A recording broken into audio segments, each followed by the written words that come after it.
वो वहाँ से बनेगी नहीं।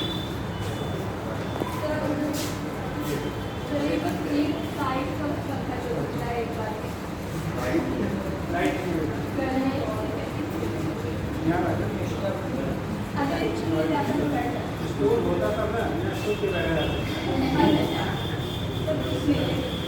तो जब से पहले ट्रांजिट को अंदर से क्या आ रहा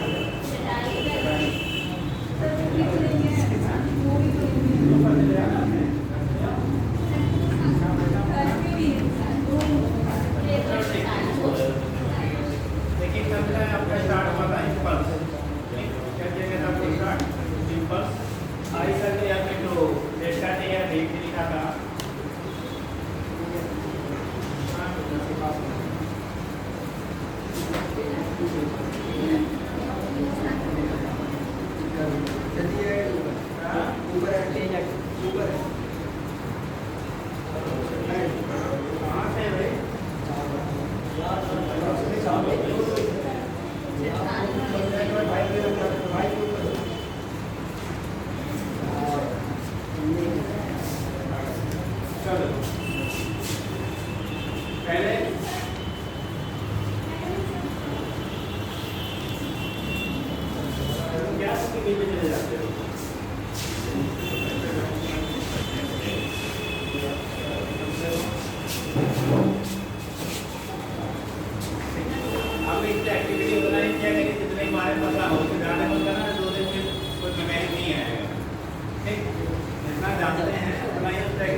छपा हुआ है, तो उस कंडीशन में यहाँ पे अगर आप निकालते हैं कि कितना इम्पल्स कितना होगा, तो इम्पल्स होता है एरिया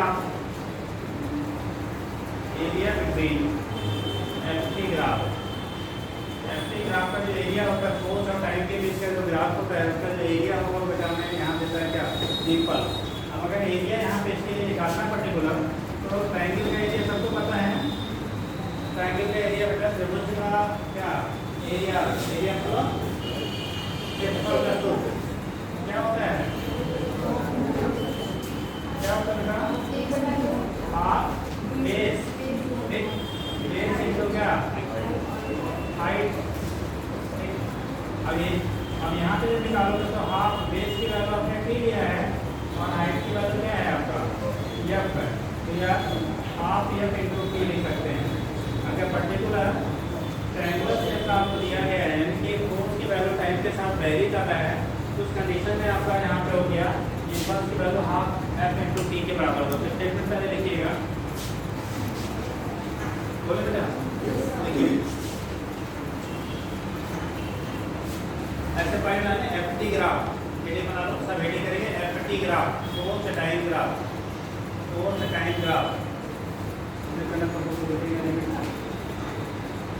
टाइम ग्राफ लिखेगा the area under FT curve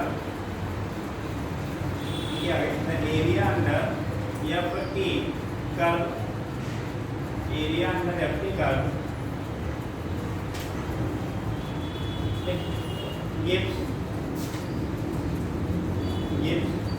impulse क्या होगा impulse, तो वो आपका impulse देता है, क्या देगा impulse। एफटी कर्व के बीच का जो एरिया है वो आपका impulse देगा। अगर यही ग्राफ जैसे यहाँ पे टाइम के साथ वेरिएबल है, अगर कांस्टेंट फोर्स होगा तो यह इंटू टी, तो सीधा आपका एरिया हो जाता है क्या बेस इंटू हाइट, तो उस कंडीशन में हम लोग वहाँ से निकाल लेते हैं। एफटी कर्व का जो एरिया होता है वो आपको क्या देगा इम्पल्स के बराबर होता है। तो ग्राफ ऐसा बना के दिखा दीजिए।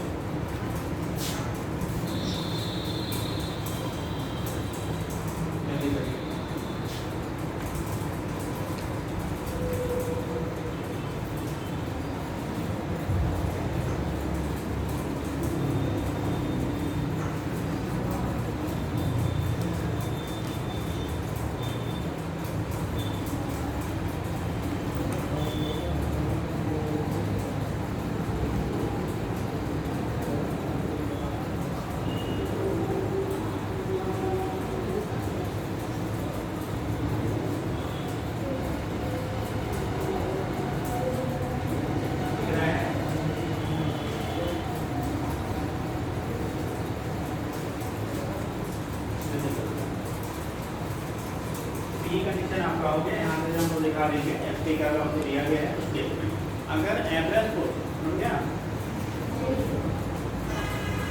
अगर आपको एवरेज फोर्स बेटा दिया गया है और टाइम जितने टाइम तक आपका क्या होगा फोर्स अप्लाई किया जा रहा बॉडी पे, वो टाइम इंटरवल आपको गिवन है, क्या दिया है टाइम इंटरवल आपको गिवन है। तो उस केस में अगर टाइम इंटरवल गिवन है और क्या फोर्स जो अप्लाई कर रहे हैं एवरेज वो आपको गिवन है, तो उस केस में जब हम लोग निकालेंगे पॉइंट बना के ले लीजिए इफ एवरेज फोर्स यहाँ पर डर है यहाँ से अभी आएगी बड़ा के बाद क्या आना पड़ेगा, दोनों लोग की सीट है उसे चला आ गया आप लोग बीच में कहाँ आ गए खाली सीट अब आ गए थे पीछे में जाओ अभी आ जाओ स्पेशल अभी नहीं आने बैठो अरे कोई जरूरी नहीं किसी का बैठो बाद में देखा समझ कैसे बैठे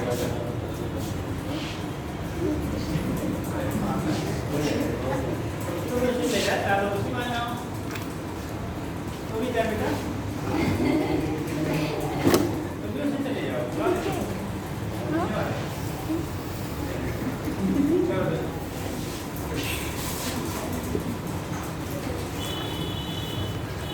अलग कॉलेज मिल जाएगा तो क्या करेंगे हाँ बेटे छोड़ देना है जाके झाड़ू लगाना उसके साथ हाँ वहीं तक यहाँ तक मिलोगी मैं सही है। चलो ठीक है कंडीशन क्या होगा बोला क्या जाता है कि एवरेज की अगर हम लोग दिया गया हो, अगर क्या दिया गया हो आपको एवरेज फोर्स दी गई हो, तो उस कंडीशन में आप निकालेंगे क्या इम्पल्स की वैल्यू होगी जब एवरेज इनटू डेल्टा टी के बराबर होगा, जो इनिशियल आपका फार्मूला होगा। ये यहाँ पे जब की वैल्यू कांस्टेंट है, वेरिएबल नहीं है, जब की वैल्यू कैसी है कांस्टेंट, अगर कांस्टेंट फोर्स लग रहा है तो वहाँ पे आपका एफ इनटू डेल्टा टी, तो ये पॉइंट से लिख दीजिएगा average force acting on the body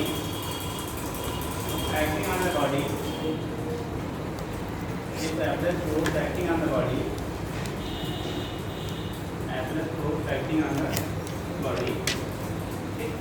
body में जो एवरेज फोर्स लग रहा है लिख लो एफ एवरेज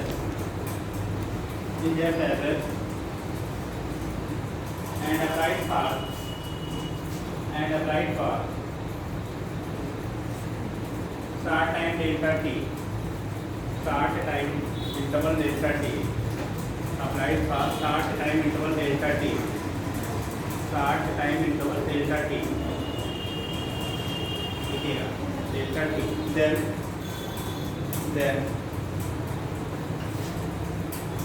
impulse की वैल्यू होगी बेटा एफ एवरेज इनटू कितना डेल्टा टी। अब सुनना जरा, यहाँ पे जैसे ग्राफ हो गया, हम लोग इसकी बेस पे कहना चाहें तो देखो इनिशियल फोर्स की वैल्यू 0 है बेटा, और फाइनल हमारा एफ हो रहा है, तो जब एफ एवरेज इस ग्राफ के अकॉर्डिंग आप एफ एवरेज वैल्यू निकालोगे ना, तो 0 प्लस एफ बाई कितना हो जाएगा, तो एवरेज फोर्स की वैल्यू आ गई आपकी एफ बाई 2, कितना आ गया एफ बाई 2, और टाइम कितना यहाँ से यहाँ तक का टाइम वाला जो भी डेल्टा टी या टी जो भी दिया गया है, यहाँ से आपका टाइम हो गया, तो इम्पल्स की जो वैल्यू आपकी यहाँ पे मिलेगी इसके अकॉर्डिंग, इम्पल्स आपका मिल जाएगा F by 2 into delta T या टी जो भी दिया गया है, ठीक, तो यही आपका होगा एफ इंटू टी, आपके यहाँ टी दिया गया डेल्टा टी की वैल्यू, तो एफ इंटू टी अपॉन कितना 2, जो थ्योरेटिकली हम लोग निकालते हैं, ठीक। तो अगर आपको वेरिएबल फोर्स है तो वहाँ पे उसकी हम लोग वैल्यू एवरेज निकालेंगे, कैलकुलेट कर देते हैं। ग्राफ दिया गया है तो ग्राफ का आप एरिया निकाल लीजिएगा, कहीं से भी निकालेंगे रिजल्ट हमारा बेटा वही सेम है, ठीक। तो अगर फोर्स की वैल्यू कांस्टेंट दी गई है तो सीधे या फिर ड्यूटी कर लीजिए, वहाँ पर कोई प्रॉब्लम ही नहीं है। जैसा क्वेश्चन है उससे गाड़ी हम लोग वहाँ से अरेंज कर लेते हैं। दूसरा भी एक सेकेंड पॉइंट एक पॉइंट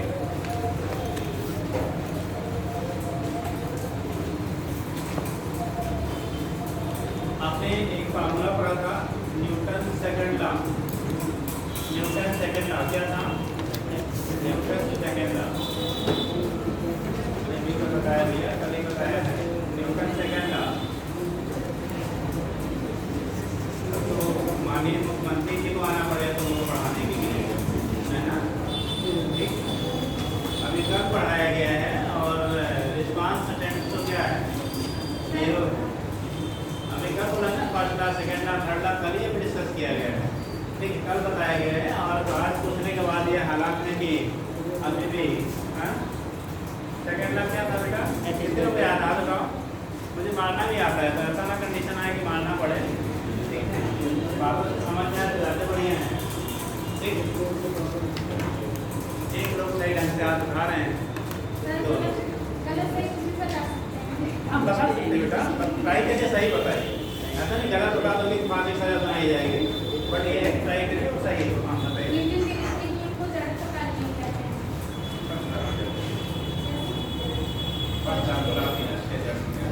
दूसरा नहीं बताओ,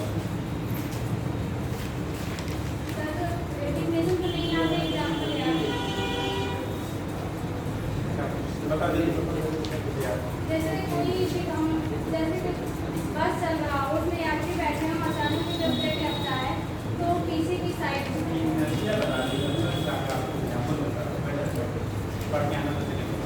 हाँ जी बता संवेग परिवर्तन की दर को आपने कल पढ़ा ऐसे कर दो D T upon D T या delta P upon delta T, rate of change of linear momentum is not applied, ठीक। तो अगर हमें उस टर्म में आपको दिया गया है, ठीक, ये हम लोगों ने पढ़ा था according to second law, Newton second law, according to क्या न्यूटन सेकंड लॉ के अकॉर्डिंग पढ़ा था F equal to D T upon कितना डी टी, ये पढ़ा था ना, एफ की वैल्यू जो होता है D T upon D T के बराबर होता है, यहाँ से dp की वैल्यू आप निकाल सकते हो कितना, f इंटू dp। ठीक, dp मतलब हो गया चेंज इन मोमेंटम। dp क्या हो गया उसका मोमेंटम। अगर आप चेंज की बात करें तो उसे हमने क्या लिखा है dp। और आपको पता है f इंटू dt जो होता है यही इम्पल्स के बराबर होता है ना। तो r तक हम लोग लिख सकते हैं बेटा f into dt equal to dp, और dp इक्वल टू हो जाएगा p माइनस यानी p2 माइनस क्या p1। और इसे हम कह सकते हैं इम्पल्स, यानी इम्पल्स की वैल्यू हो गई p2 माइनस p1, या इसे हम कह सकते हैं डेल्टा क्या p। तो इम्पल्स किसी बॉडी में डेवलप होने वाला अगर बॉडी के मोमेंटम में चेंज दिखाया गया है तो चेंज इन मोमेंटम के बराबर होता है। रिलेशन ये बन जाता है इम्पल्स। ठीक है, develop on a body will be equal to change in momentum of the body for a short time interval. यानी एक अल्प समय में किसी वस्तु के क्या संवेग में होने वाला परिवर्तन जो होता है वो उससे लगाया क्या इम्पल्स के बराबर होता है। ठीक, तो एक रिलेशन इम्पल्स और मोमेंटम के टर्म में बोल दिया आपने, एक आपने एरिया के टर्म में कर लिया और एक आपने I equal to F into delta T या डी टी आगे दिया आपने पहले पढ़ा। ठीक, इतने डिफरेंट टर्म्स में आपको क्वेश्चन पूछे रहते हैं। अगर वेक्टर फॉर्म में आप लिखेंगे तो वहाँ पे आई की वैल्यू हो जाएगी p2 minus p1 vector form. Vector form का लिखना चाहते हो आप तो इम्पल्स वेक्टर क्वांटिटी है बेटा यहाँ पे। ठीक, ये हो जाएगा p2 माइनस कितना vector p2 minus vector p1 से क्या हो जाएगा बराबर हो जाएगा। तो वेक्टर फॉर्म में लिखेंगे क्या इसी को आप कह सकते हो डेल्टा p, इसको लिख बेटा कितना डेल्टा p। वेक्टर फॉर्म में लिखेंगे तो ऐसे आपको वजन कर लेते हैं। ठीक है, तो नोट कर लीजिएगा फ्रांस का न्यूटन सेकंड ला आप नोट कर फ्रांस न्यूटन सेकंड ला एक बार नोट कर लीजिए जल्दी करिए।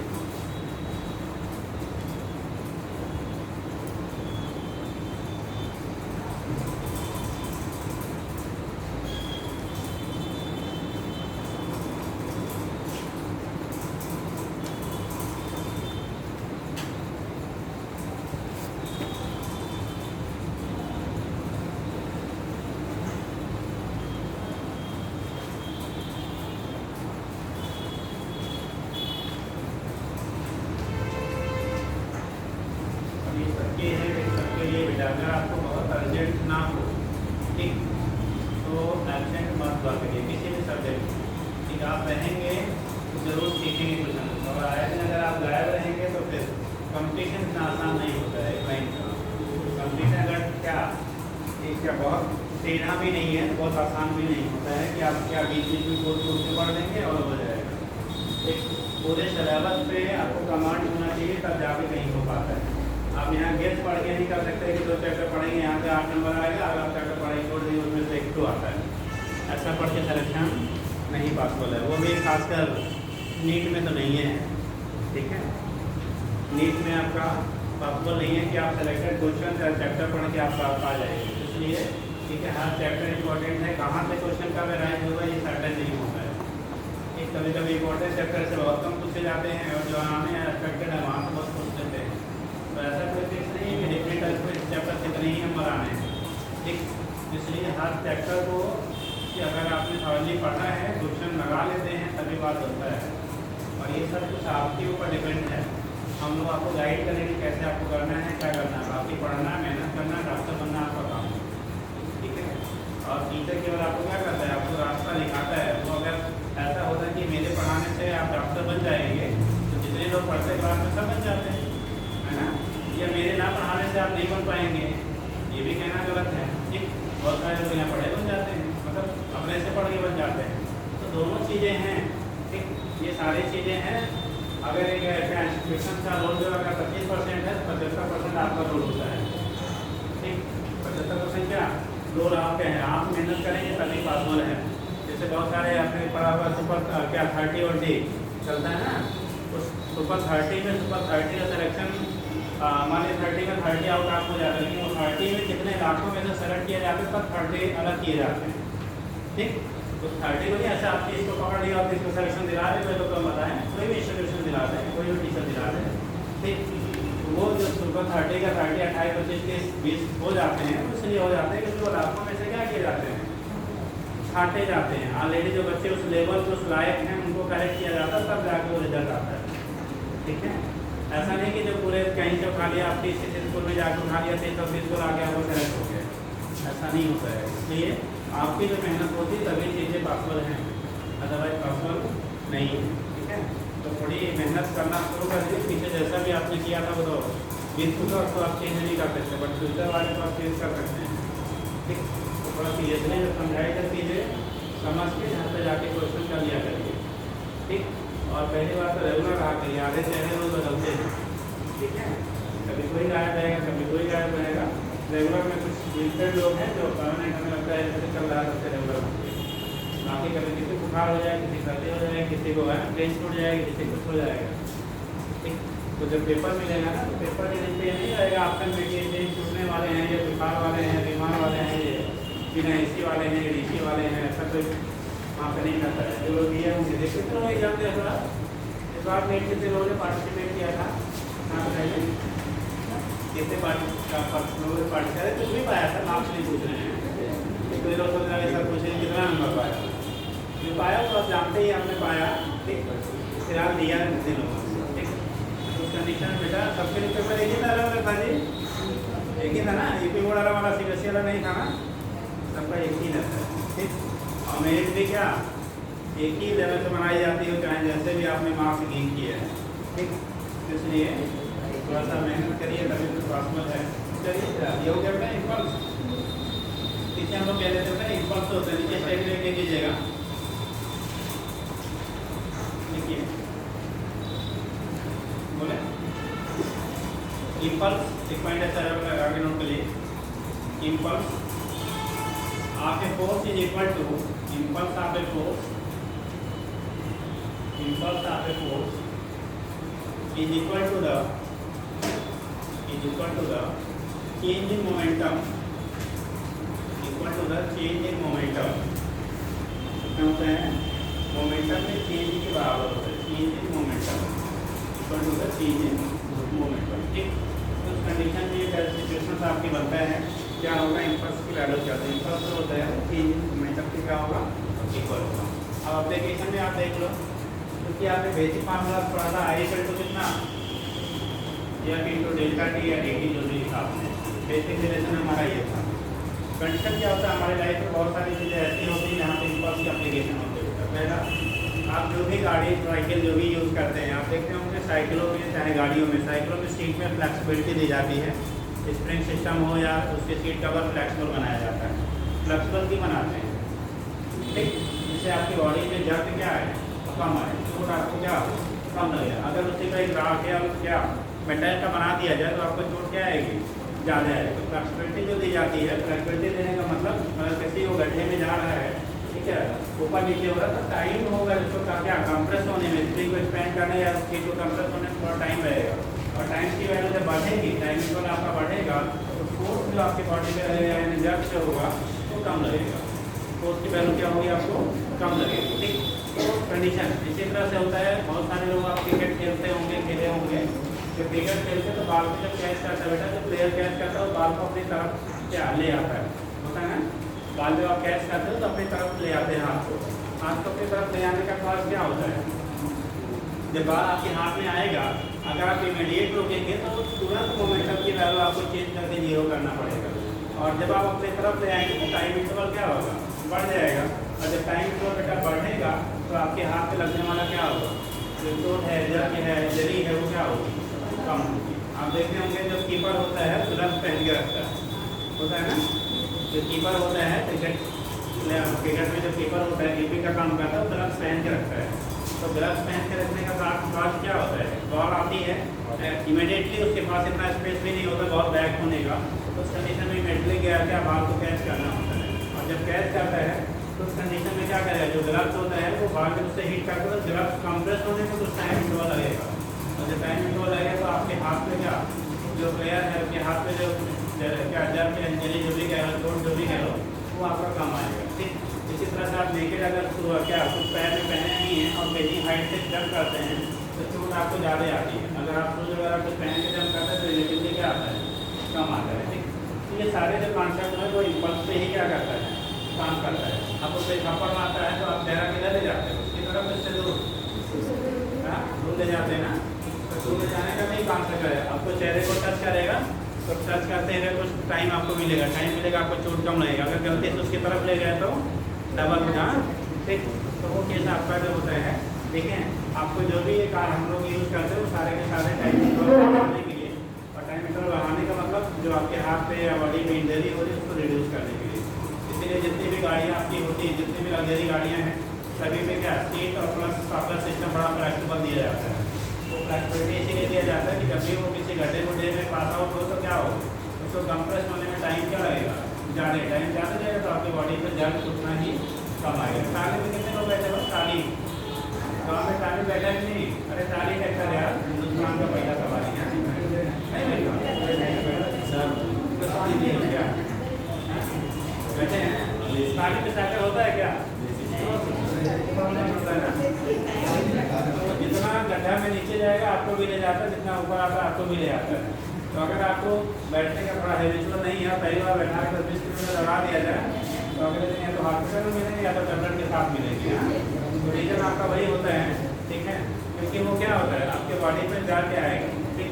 तो सारी जो ये चीज़ें होती हैं ना, तो फ्लेक्सिबिलिटी जो गाड़ी में दी जाती है वो डायरेक्ट बढ़ाने की, जिससे बॉडी पे जल्द क्या हो, कम आए। तो ये सारे कॉन्सेप्ट बेटा जो बेस्ड है वो किससे है? इम्पल्स फिनोमेना पे ही है। किससे है? इम्पल्स पे है, उसके बेस पे दिखा देते हैं। हो जाएगा बेटा। ये तो चीज़ें आपकी हो गई, क्या इनकी एप्लीकेशन होंगे इसके बेस पर आप यहाँ पे रिप्रेजेंट कर लेते हैं। नेक्स्ट रीडिंग करिएगा।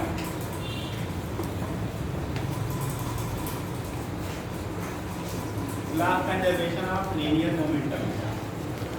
Law of conservation of linear momentum, ये भी ढेर सारे रूल हैं। Law of conservation of linear momentum, law of conservation of linear momentum.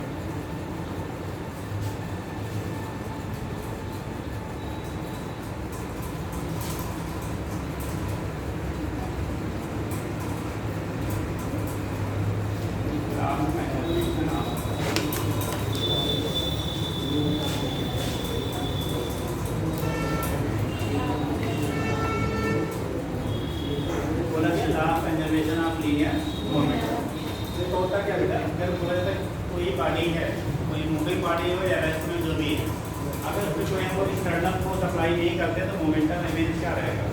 Conserve रहता है। बोला जाता है no external force is applied on a body then momentum of the body will be always conserve. अगर कोई external force आप apply नहीं करते किसी बॉडी पे, उसका जो लीनियर मोमेंटम होगा ऑलवेज क्या रहेगा? कंजर्व रहेगा।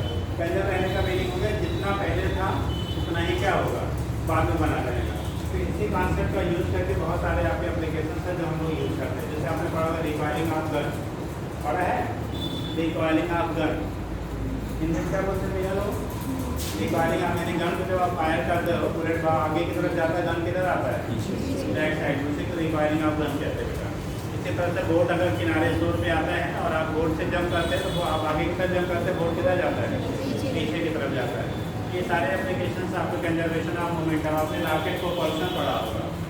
रॉकेट को पर्सन, रॉकेट की जो लॉन्चिंग होती है आप देखते होंगे बहुत ह्यूज अमाउंट में धुआं कहाँ आता है? नीचे। तो जो आपका क्या हो रहा है, धुआं नीचे आ रहा है, ठीक है, उसकी वजह से रॉकेट किधर जाता है?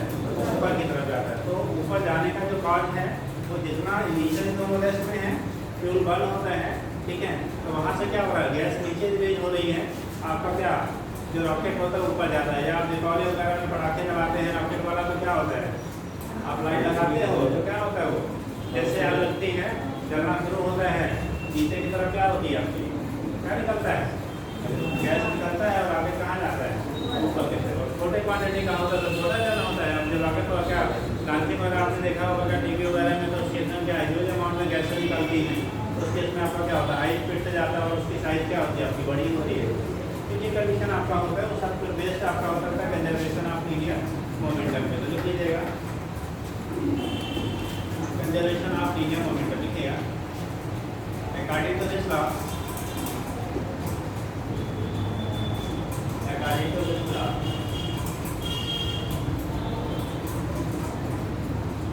if no external force, according to this law, if no external force is applied, if no external force is applied, if if no external force is applied on the body,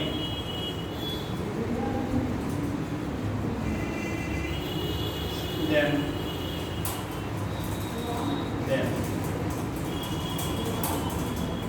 momentum on the body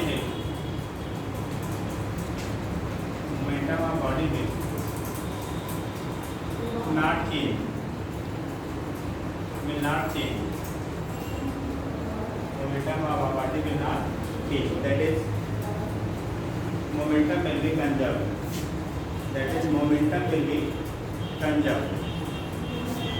momentum की value जो होगी वो क्या नहीं बेटा, conserve है। और conserve होने का मतलब हो गया कि अगर आपका फोर्स क्या बाहर से कोई अप्लाई नहीं कर रहे हैं तो पी की जो वैल्यू होगी बेटा, अगर पी इनिशियल की जो वैल्यू होता है पी फाइनल के बराबर होगा। पी इनिशियल पी फाइनल के क्या हो जाएगा, बराबर होगा। अगर पी इनिशियल पी फाइनल के बराबर है यहाँ पे तब एफ क्या, एफ एक्सटर्नल इक्वल टू कितना है, जीरो। डी एक्स मतलब एक्सटर्नल फोर्स। अगर हम लोग लें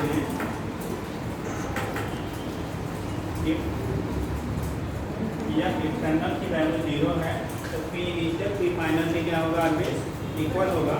या आर तक लिख सकते हो डेल्टा पी इक्वल टू कितना, जीरो। यानी कि मोमेंटम में कोई चेंजेस आपकी नहीं होगी। जो इनिशियल मोमेंटम होगा वो फाइनल मोमेंटम के बराबर होगा। इनिशियल मोमेंटम ऑलवेज क्या होगा, फाइनल मोमेंटम के इक्वल होगा। ठीक है। अगर पी वैल्यू जो कि एम पी होता है उसके टर्म में आप लेना चाहते हैं तो जो इनिशियल होगा वो फाइनल होगा। ठीक, तो यहाँ पे आप दिखा सकते हैं आज पी इक्वल टू, मान लो आपका एक बॉडी है M1 V1 M2 V2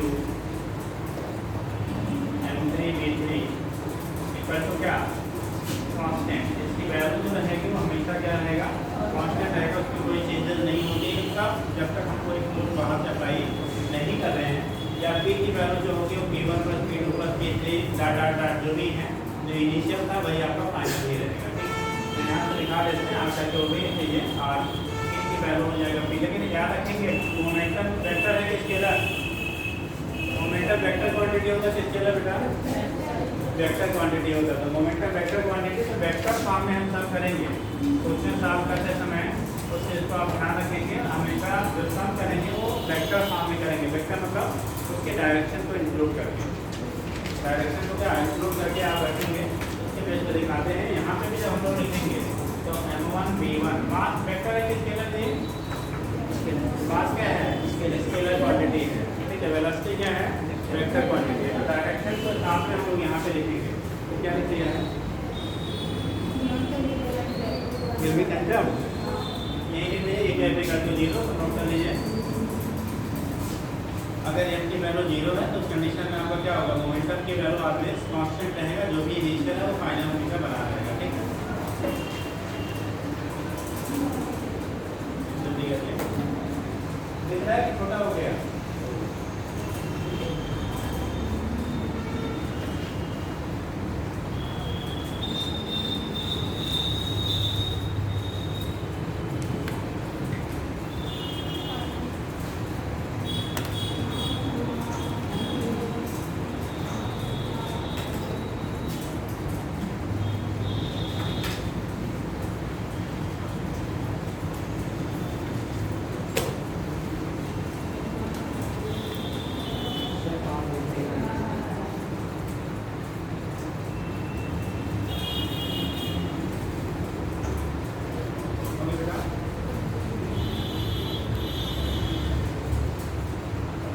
momentum जो होगा वो ऑलवेज क्या रहेगा, कांस्टेंट रहता है। इनिशियल और फाइनल मोमेंटम क्या रहेगा, ऑलवेज कांस्टेंट रहेगा। अगर इनिशियल जीरो है तो फाइनल भी आपका क्या होगा, जीरो होगा। इनिशियल कुछ है तो फाइनल भी मिलेगा। ठीक, उस कंडीशन में यहाँ से हम लोग क्वेश्चन कर लेते हैं क्या कंडीशन बनेगी, हो जाएगा। इससे क्या रहता है, कंजर्वेशन ऑफ लीनियर मोमेंटम। क्या कहते हैं, कंजर्वेशन ऑफ लीनियर मोमेंटम क्या कहते हैं। अब कोई अगर हम लोग एग्जाम्पल ले लें, ठीक है, तो मेरी रिक्वायरिंग आप जल्द पढ़ लेंगे। दूसरा कंडीशन आप देख लो कि मास इनटू वेलोसिटी बोला क्या जा रहा है कि अगर कोई एक्सटर्नल फोर्स आप अप्लाई नहीं करेंगे, जैसे हमारा कोई ब्लॉक है, यह मास क्या है, ये सर्कल बना लीजिए। अगर कोई सर्कल ब्लॉक है, अभी हम लोग इस प्रोजेक्ट की बात करें क्वेश्चन में वो देंगे। एक एक्सप्लोजन की बात करें, सपोज दैट मास आपका m है, इनिशियल वेलोसिटी की वैल्यू आपकी इसकी 0 है। एक एक्सप्लोडिंग कोई सब्सटेंस है, मास की वैल्यू m है और उसकी वेलोसिटी कितनी है, 0 है। ये अलग अलग फ्रेगमेंट में अगर टूटता है, एक अलग अलग पार्ट में क्या कर गया, एक्सप्लोड कर गया, टूट जाता है। टूटने के बाद अगर मान लो मास है इसके m/3 तीन इक्वल पार्ट में अगर टूटा ये m/3 अगर दो पार्ट की वेलोसिटी आपको v दी गई है, कितनी है v, तो क्वेश्चन बनता है कि थर्ड पार्ट की वेलोसिटी क्या होगी। थर्ड जो सेगमेंट होगा ये किधर जाएगा और उसकी वेलोसिटी कितनी होगी, जबकि इनिशियल वेलोसिटी कितना था, 0। पहले दोनों कैसे हैं, रेस्ट में हो गया। सही साइन कितनी बचा है बेटा, साइन कितनी बचा है, हो गया सबका, बचा नहीं बेटा, तो काउंटिंग बाद मार्क्स आएगा अगर बचा हुआ मिला। चलो साइन की आप कर गए होंगे बेटा,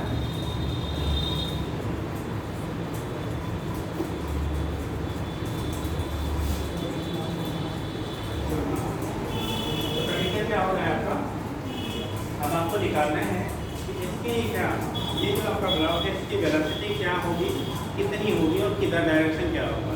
याद रखिए पहले मोमेंटम 0 है बेटा, इसका मतलब ओरिजिन के बाद भी मोमेंटम क्या होना चाहिए, 0 होना चाहिए। 0 होने के लिए इन दोनों का जो रिजल्टेंट आप लोगे करेंगे, उन दोनों का मतलब रिजल्टेंट आप लेंगे, तो कंडीशन में इन दोनों का जब सम करोगे ना, इसका मोमेंटम इधर की तरफ, इसका मोमेंटम इधर की तरफ, दोनों एक दूसरे से देखो अगर मिलाओगे तो 90 डिग्री के एंगल पे है, तो दोनों का जब वेक्टर सम करेंगे तो रिजल्टेंट इन दोनों का जो मोमेंटम होगा बेटा वो इस डायरेक्शन में आपको मिलेगा।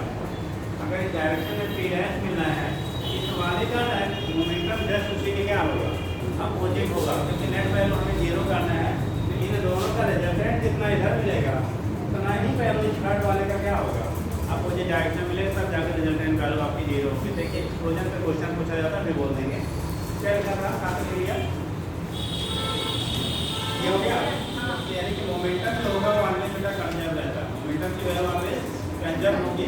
अगर आपका उसमें मान ली बॉडी क्या मूव कर रही है, दूसरी का जो मोशन होगा, ठीक है, अगर इनिशियल मोमेंटम 0 था, दूसरा जो मोशन करते हुए बॉडी टकराएगा वो भी, दोनों का रिजल्टेंट हमें हमेशा 0 मिलना चाहिए।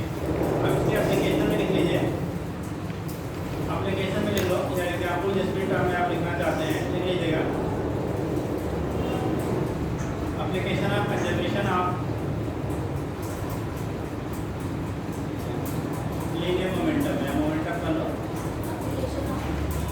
Conservation of linear momentum.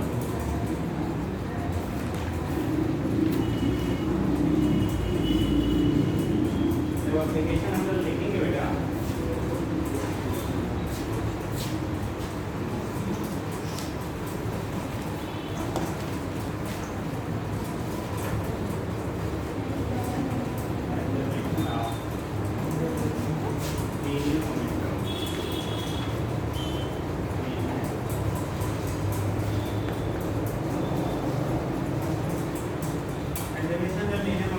बात करते हुए ठीक, तो पहला हम लोग एग्जाम्पल ले लेते हैं रिक्वायरिंग ऑफ गन।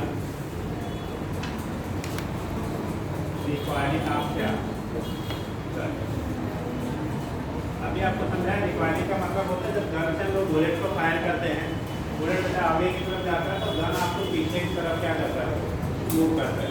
इसीलिए आप देखते होंगे जो हाई रेंज के गन होते हैं, हाई रेंज मतलब जहाँ जिससे लॉन्ग डिस्टेंस तक हम लोग क्या कर सकते हैं, क्या लॉन्ग डिस्टेंस अगर आपको टारगेट को आप हिट कर सकते हैं, तो उस कंडीशन में उसका जो मास होता है, वेट होता है, वो ज़्यादा होता है। ठीक है, आप देखते होंगे छोटा सा जो क्या रिवॉल्वर रखते हैं, ठीक, तो रिवॉल्वर का रेंज क्या बहुत ज़्यादा होता है कि कम होता है जी, रिवॉल्वर की रेंज हाई होती है कि लो होता है, बहुत ज़्यादा उसका रेंज नहीं होता है। ठीक है, लेकिन जो पुलिस वाले राइफल काम के करते हैं वो वाला उसके रेंज ज़्यादा होते हैं, किलोमीटर तक की रेंज के होते हैं।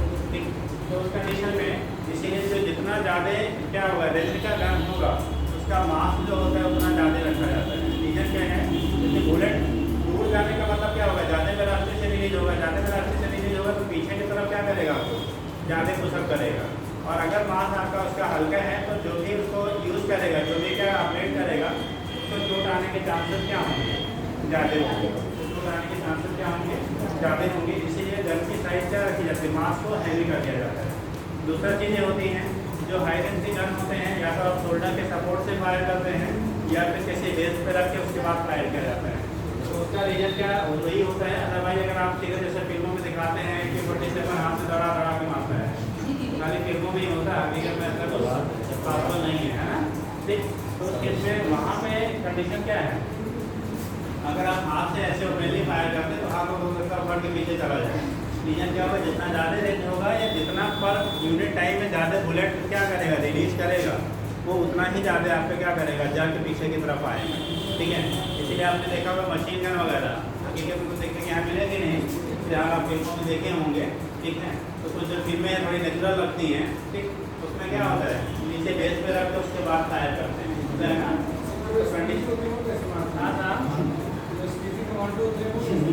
भैया उनको बड़ी अच्छी सी ट्रेनिंग दी जाती है, और वो भी क्या ऐसे दौड़ा दौड़ा के नहीं मारते जैसे फिल्मों में मारते हैं। तो भी देखो आप जहाँ भी देखोगे जब भी होता है तो क्या सपोर्ट लेके मारते हैं। तो खाली फिल्मों में दिखता है कि कोई भी गन आता है दौड़ा के मार लेता है, ठीक, उसका बात तो नहीं होता है। ठीक है, और वो भी बहुत ट्रेंड होते हैं, उनको हर एंगल पे कब कैसे कहाँ से आपको क्या फायर करना वो सारी चीज़ें मालूम होती है। ठीक है, अगर हम आपको दे दिया तो हो सकता है सामने वाला बच जाएगा, अपने उधर ही करें। ठीक, कंडीशन आपका वही होता है। तो देखो तो बात करते हैं हम लोग बेटा रिवायरिंग आप इसका गन का। तो गन से जब बुलेट फायर होगा तो इनिशियल गन कैसा है, रेस्ट में है, तो इनिशियल मोमेंटम क्या होता है, 0 होता है। जैसे सिंपल हम लोग बना रहे हैं कौन सा क्या कहते हैं गाँव में का मतलब क्या बोलते हैं, कट्टा है ना, इसमें क्या होगा जब बुलेट यहाँ से आप फायर करोगे समझ ले बेटा। अब बुलेट अगर ये क्या हो रहा है, आप यहाँ से अगर बुलेट रिलीज हो रहा है, बुलेट क्या हो रहा है, रिलीज हो रहा है, मान लो अभी इनिशियली रेस्ट में था, कैसा था, रेस्ट में था, इसका मास मान लो m है, और जो बुलेट है बुलेट का मास स्मॉल m है। बुलेट का मास क्या है आपका स्मॉल m। अब इस केस में अगर आपको अच्छा डिजाइन करने आता होगा, आप हैंडल वैंडल बना लेते हैं, यहाँ पे का लेंस बना देते हैं, आप बना लेना, तो हैंडल बना लेंगे जैसा भी है। तो उस केस में क्या होगा कि अगर आप यहाँ पे फायर कर रहे हैं, जब बुलेट क्या होगा, रिलीज होगा, बुलेट क्या होगा आपका रिलीज होगा, तो उस कंडीशन में अगर इसकी बुलेट की वेलोसिटी आपका सपोज है v है, क्या है v है, तो रिलीज होने पर ये किधर की तरफ आएगा, बैक साइड में आएगा। ठीक, अगर इसकी वेलोसिटी मान लो इसकी वेलोसिटी vv ले लेते हैं बुलेट का, ये हो गया mv बुलेट का मास हो गया, ये हो गया mg गन का मास है, और इधर की तरफ जो बैकवर्ड आ रहा है ये vg आ रहा है। इनिशियली पहले दोनों रेस्ट में थे। ठीक, तो कंजर्वेशन ऑफ मोमेंटम पे गाड़ी करेंगे, by conservation of momentum p initial जो होगा बेटा वो p फाइनल के क्या होगा, initial momentum will be equal to final momentum. अब इनिशियल मोमेंटम हमारा क्या है, 0 है, क्योंकि पहले गन और बुलेट दोनों कैसे थे, रेस्ट में। ठीक, अब बुलेट का आगे की तरफ जा रहा है बेटा, तो गन हमेशा क्या होगा, पीछे की तरफ आएगा। अगर हमने माना कि बुलेट का मास गन का मास mg है, इसकी वेलोसिटी vg लिया, और मास ऑफ बुलेट कितना है mv है, और वेलोसिटी vv है, तो इन दोनों का जो सम होगा वो वैल्यू ऑलवेज क्या होगा, 0 होगा। अब यहाँ से निकालना है, अगर हमें vg निकालना है बेटा, तो vg की वैल्यू निकालो, mg को vg साइड में डालो, इक्वल टू होगा माइनस mv इंटू कितना vv, mv को क्या हो जाएगा vg का बराबर होगा, तो vg की वैल्यू करोगे माइनस mv इंटू vv अपान कितना, इसी वेलोसिटी को कहा जाता है vg को वेलोसिटी ऑफ क्या, इक्वलिंग ऑफ गन, यानी कि जिस वेलोसिटी से गन आपको पीछे की तरफ आएगा वो वैल्यू हम यहाँ से फाइंड आउट करते हैं। लेकिन ये कंडीशन कब का है, जब केवल बुलेट रिलीज हो रहा है और गन बैक साइड में आ रहा है, लेकिन गन अपने तो चलेगा नहीं। तो उस केस में हमेशा अगर जो पर्सन उसको होल्ड करके चला रहा है, ठीक, उस कंडीशन में अगर उसका मास भी आपको दिया गया हो, क्या हो, उसका मास भी दिया गया हो, तो यहाँ पे जो डिवाइडिंग वेलोसिटी होगा mg प्लस m पर्सन के बराबर हो जाएगा। डिवाइडिंग फैक्टर में क्या हो जाएगा, mg प्लस m पर्सन। ठीक, ये कंडीशन होता है। एक मास of person is mass of क्या, जो पर्सन है आपका, पर्सन जो उसको होल्ड कर रहा है, mass of person is mp, then vg की वैल्यू आएगी, यानी requiring velocity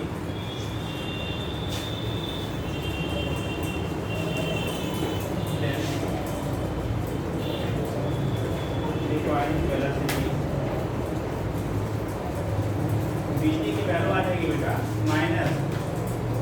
M B into B D upon M C plus M B.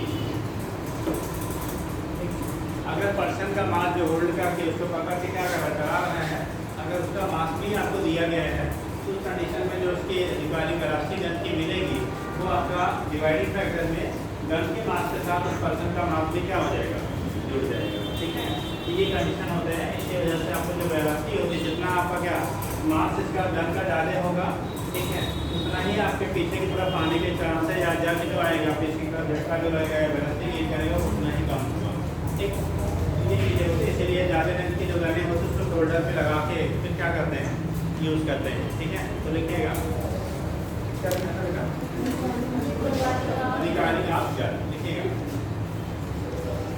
अगर जो किसी गन को फायर करते हैं तो लिखिएगा, देखिए when bullet is fired from a when bullet is fired from a gun, bullet is fired from a gun, जब बुलेट क्या होगा, गन से आपका फायर किया जाएगा। मैं bullet is fired from a gun, देखिए बुलेट मूव फॉरवर्ड या release forward, bullet release forward and gun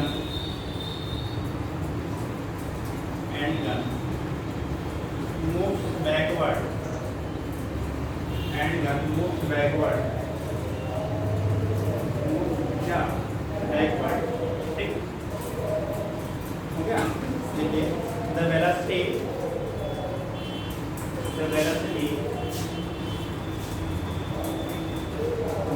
attained by gun, the velocity attained by gun, velocity attained by gun in backward direction,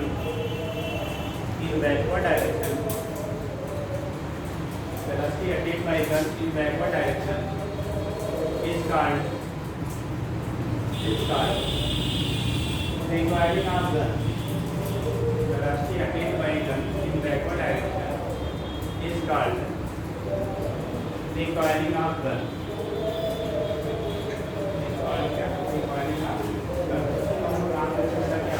Recoiling of gun कहा जाता है। जिस velocity से हमारा क्या होगा, क्या गन पीछे की तरफ आएगा, उससे मतलब जैसे recoiling of gun कहते हैं। ठीक, अब आप अगर सुंदर डायग्राम बना पाते हैं तो बना लीजिए, अदरवाइज सिंपल जैसे करता है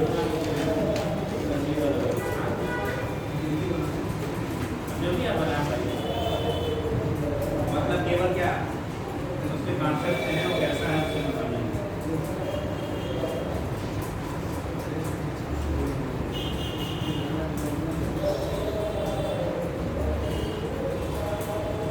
एक पॉइंट लाइन ही लिख लीजिएगा बनाने के बाद। अरे ऐसा कभी हमने टेढ़ा मेढ़ा बनाया, ऐसे बना लीजिए। डायग्राम आपको बाया वाला बाया का डायग्राम कैसे बनाना आता है तो बना लो, या हैंडल का बना लो, कैसे रहता है हैंडल, इसको क्या करते हैं, अरे गाड़ियों वाला है ओरिजिनल वाला चलेगा तो बुलेट ही निकलेगा।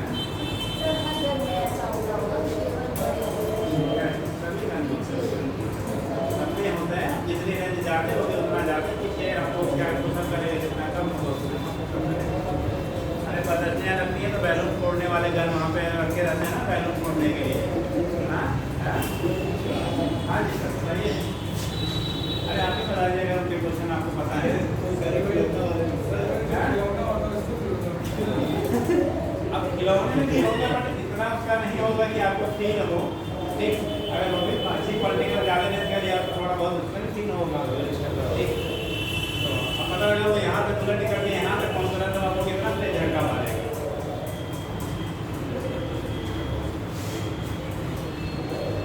हो गया। और अगर ट्रेनिंग लेना हो तो सीधे ले लो कहीं से, किसी स्कूल में देखो सब ट्राई चलवाते हो आते हैं, पता है सब।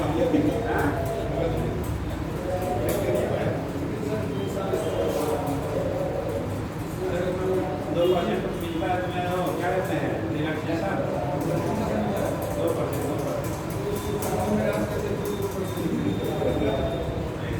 सबसे बढ़िया इस बार नहीं रहे, यही खाली रहे।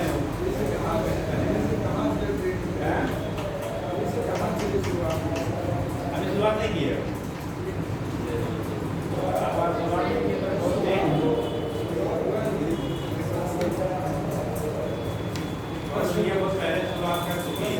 पहले उत्तर में जा रहा था क्या सबसे पहले उत्तर में जा रहा उत्तर प्रदेश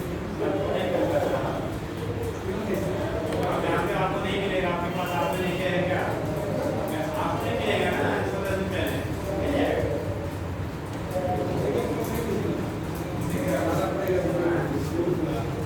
पैसा देना पड़ेगा 24 घंटे मिल जाएगा सर। अगली बार नहीं होना है, इस बार हो गया तो हो गया। ठीक, आप इतना कह लो कि आप इतना तो आपको हो ही लगे कि अगली बार एग्जाम में जो घोटाले हुए हैं नेक्स्ट टाइम पे कोई करने की हिम्मत नहीं करेगा। अगर होगा भी तो बहुत लिमिटेड, ठीक है। अदरवाइज तो हुआ भी कोई बहुत, ठीक है, तो बहुत लिमिटेड अमाउंट में कह लो नहीं के बाद रीजन है आपने हमारे 4000 रुपये दिया हुआ था और आपका 4000 चला गया और नंबर 2 अंदर भी जा रहे हो, तो शायद आपके जाने वाला कोई दूसरा फिर ऐसा मामला लेने के लिए नहीं सोचेगा। ठीक, तो हुआ जो हुआ फिर गलत तो हुआ ही, बट उसका जो रिस्पॉन्स होगा फ्यूचर के लिए वो सही है। ठीक है, क्योंकि ऐसा नहीं कि होता नहीं है, हमेशा थोड़ा बहुत उसमें कुछ होता ही रहा है, अभी भी आगे से होता रहा है। ठीक, बट ये है कि लार्ज स्केल पे हो गया तो चलिए ये कंडीशन हो गया। एक बार आप क्या समझ गए बेटा? अब इनिशियल यहाँ पे क्या होता है, इनिशियल वेलोसिटी इसका 0 है, इनिशियल जो है वो कैसा है, ये टेस्ट में होने का मतलब इनिशियल 0 था। ठीक, तो इनिशियल मोमेंटम फाइनल के बराबर यहाँ से हम लोग फाइंड आउट कर देते हैं क्या होगा कैसे होगा। ठीक, तो ये क्वेश्चन लिख लीजिए इसको।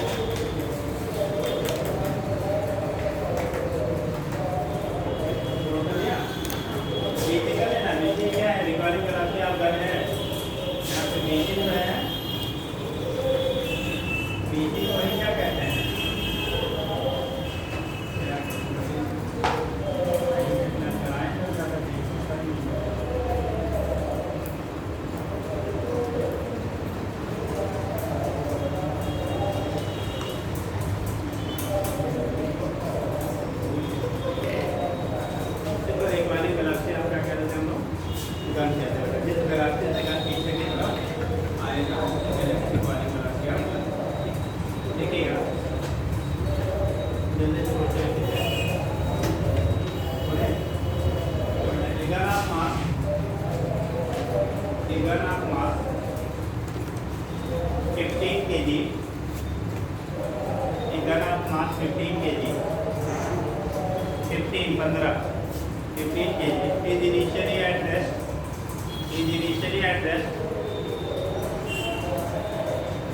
initially at rest, and a bullet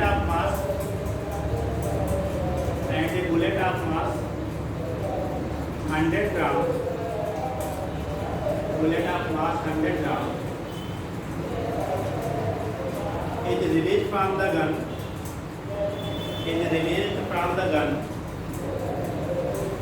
with velocity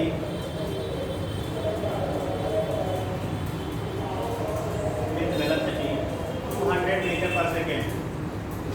Released from the gun with velocity 200 meter per second. 200 metre per second की स्पीड से क्या होगा वो release from the gun with velocity 200 metre per second. देखिए then determine requiring velocity of gun, then determine requiring velocity of gun, then determine requiring velocity of gun, requiring velocity of gun.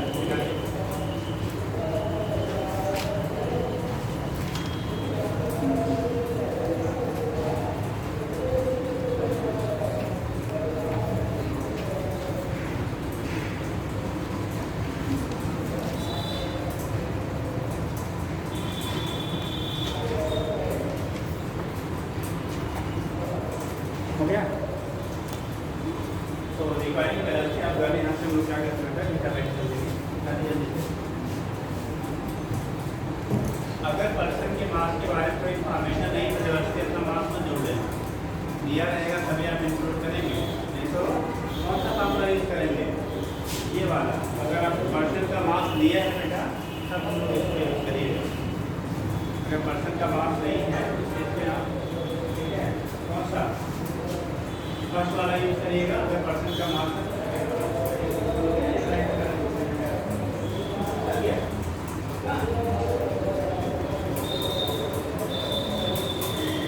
कितने लोग कराएंगे बेटा? Requirement penalty आप घर चाहिए था, हमने पढ़ा होगा minus MP into BD upon MP. Mass of bullet कितना है बेटा? 100 ग्राम। 100 ग्राम का मतलब हो गया 0.1 kg। वेलोसिटी ऑफ बुलेट दिया गया है 200 क्या मीटर पर सेकेंड, और मास ऑफ गन दिया गया है 15 kg, है ना? यहाँ पे मल्टीप्लाई करोगे बेटा -20.0 अपान 15, 5 से काट दो 4/3, 3 से काटोगे -1.33 मीटर पर सेकेंड। आपने एक यूनिट नहीं चेंज किया था बेटा, आपने यूनिट चेंज किया था क्या चीज? अब 1 किलोग्राम में रखोगे एक क्विंटल में, हमेशा यूनिट सिस्टम चेंज रखिएगा, ठीक? तो सिंपल था 1.33 मीटर पर सेकेंड, ठीक है? तो जो आपका क्या होगा, रिक्वायरिंग वेलोसिटी आएगी 1.33 मीटर पर सेकेंड। जो क्या करेगा, पीछे की तरफ आएगा 1.33 मीटर पर सेकेंड के पीछे। वहीं भी इसका बी पार्ट कर लो, इसी का बी पार्ट बना लीजिए बेटा, बोले? देखिए ये मास of person, mass of person holding the gun is, if mass of person holding the gun is, mass of person holding the gun is, holding the gun is, yeah, 65 kg, 65 kg,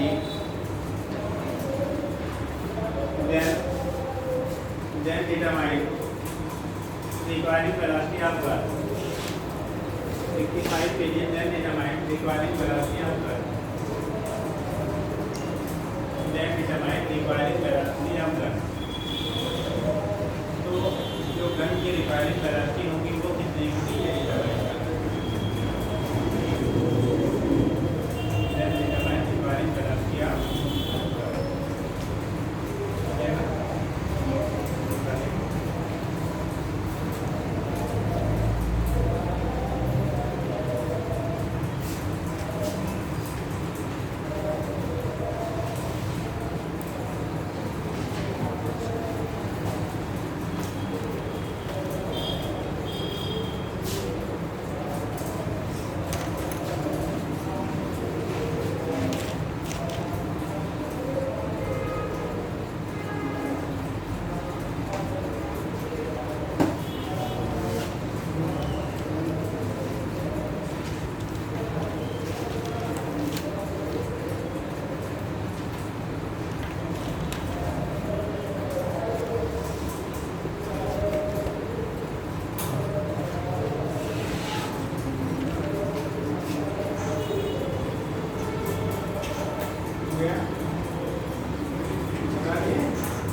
person का जो मास होगा, ठीक, जो मैंने hold किया हुआ है, तो आपको इसकी वैल्यू तो आपने पहले लिखा था -0.1 इंटू 200 अपान मास हो गया 15 प्लस कितना 65 और मल्टीप्लाई किया था -20.0 अपान नीचे हो जाएगा टोटल 80 1/4 डिवाइड करेंगे तो -0 कितना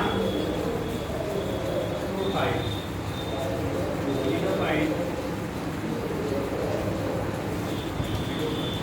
मीटर। यानी कि अगर पर्सन जो उसको क्या किया होल्ड किया है उसके मास को भी काउंट कर लिया जाएगा और पर्सन का मास अगर 65 kg का है तो जो रिक्वायरिंग वेलोसिटी आपका होगा तो वैल्यू बनती क्या reduce to 0.25 metre per second हो जाएगा। जो पहले केवल गन के कंडीशन में कितना था -1.33 माइनस साइन शो करता बेटा कि जो गन होगा वो अपोजिट डायरेक्शन में जाएगा बुलेट के, जिधर बुलेट जा रहा है उसमें क्या होगा अपोजिट डायरेक्शन में जाना आपका शिफ्ट होता है, हो जाएगा। तो ये केस आपका हो गया, इसको हम लोग कहते हैं हमारी वेलोसिटी आपका गर्म है। नेक्स्ट ये जेट सिस्टम है, वैसे ये कहीं कहीं वर्क पावर एनर्जी भी दिया जाता है, ठीक। और क्योंकि कंजर्वेशन ऑफ मोमेंटम पे बेस्ड है, ठीक, तो उस कंडीशन हम लोग यहाँ भी यूज कर लेते हैं। तो लिख लीजिएगा रॉकेट प्रोपल्सन, एडिट कर लीजिएगा रॉकेट प्रोपल्सन, रॉकेट प्रोपल्सन का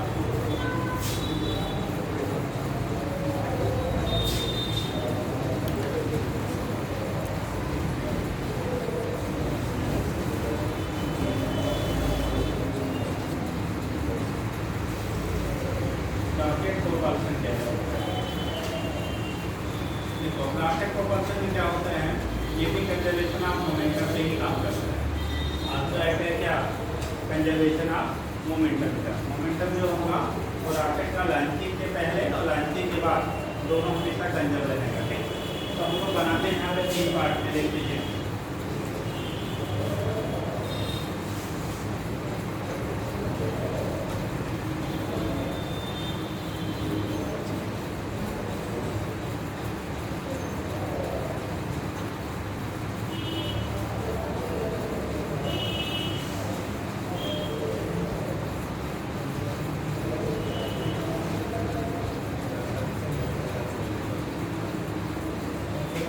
अभी क्या है, इनिशियल केस में मान लो इसमें फ्यूल भरा हुआ है, जो भी इसका फ्यूल है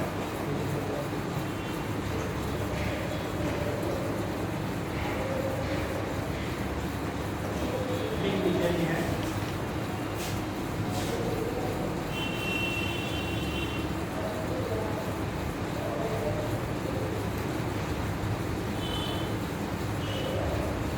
फ्यूल अभी फेल है, ये कम्प्लीटली रॉकेट जो है फ्यूल से आपका क्या है फेल है। तो उसका मास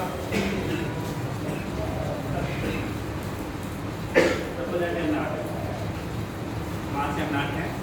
अभी ये लास्ट में किया गया है, इनिशियली ये रेस्ट में है, वेलोसिटी क्या है इसकी 0 है, अभी कोई आपका मूवमेंट नहीं होगा, ठीक। तो उसका क्या है, जब रॉकेट को बेटा आप लॉन्च करेंगे तो फ्यूल किधर की तरफ निकलेगा, जो ऊपर जाता है नीचे आता है, सॉरी बर्न गैसेस किधर रिलीज होंगी, नीचे की तरफ। जब बर्न गैसेस आपके नीचे की तरफ रिलीज होंगी तो उस कंडीशन में रॉकेट क्या होगा, ऊपर की तरफ शिफ्ट करता है। अब 3 कंडीशन होती है, अभी कोई वेलोसिटी नहीं है, रेस्ट में है, ठीक है। तो पहला कंडीशन में रेस्ट करना जब तक अभी लॉन्च नहीं किया गया। अगले स्टेज में क्या करते हैं, नेक्स्ट स्टेज आपका है, हम बना लेते हैं उसके बाद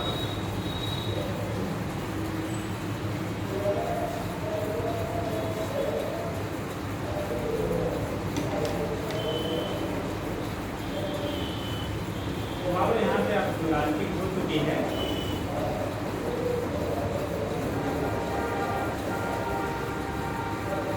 हो जाएगी बेटा, तो उसके बाद क्या होंगी,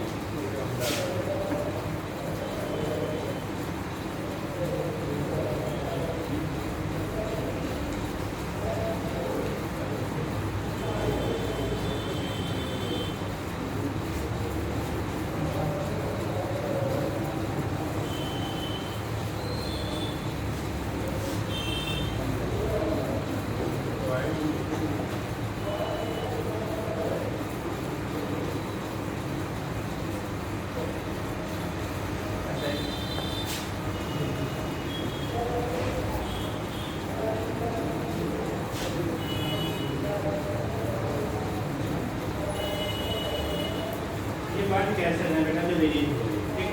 यहाँ पे किसी स्टैंड पे सपोज दैट इसका मास अब m बचा और यहाँ पे इसका मास या रेजिडुअल बोले थे, या कह देते हैं रेजिडुअल, मतलब कंप्लीटली फ्यूल जब बर्न हो गया उस समय जो आपका मास कंटेनर का बचेगा, ठीक। और यहाँ m नॉट जो ये टोटल मास है इसका, ये टोटल मास है आपका फ्यूल प्लस कंटेनर को, ठीक। इस केस में अभी ये रेस्ट में था, कैसा था आपका रेस्ट में था। तो कंडीशन क्या हो रहा है, अगर इसकी जो वेलोसिटी आपको दी गई है, ये सपोज दैट आपकी u है, बट गैसेस की वेलोसिटी हमारी क्या है u है, तो उस केस में ये वेलोसिटी ऊपर की तरफ मूव करेगा। इस स्टैंड में मान लो इसका जो मास बच रहा है m0 है, उस स्टैंड पे इसकी वेलोसिटी v है। अब क्वेश्चन ये पूछा जाता है बेटा कि जब रॉकेट को लॉन्च किया जाता है, लॉन्च करने के 10 बाद जो वेलोसिटी होगी वो सबसे ज़्यादा होगी या क्या लॉन्चिंग के जब ये हाफ फिल कंप्लीट बंद कर जाएगा तब वेलोसिटी सबसे ज़्यादा होगी, या कंप्लीटली फ्यूल जब बंद कर जाएगा तब वेलोसिटी सबसे ज़्यादा होगी। जिस इंस्टेंट पर पूरा फ्यूल उसका जस्ट बंद करने वाला हुआ, खत्म होने वाला हुआ, उस समय वेलोसिटी सबसे ज़्यादा होगी। मान लो इस समय v की वैल्यू हम लोगों ने नहीं ले रहे हैं, v रेजिडुअल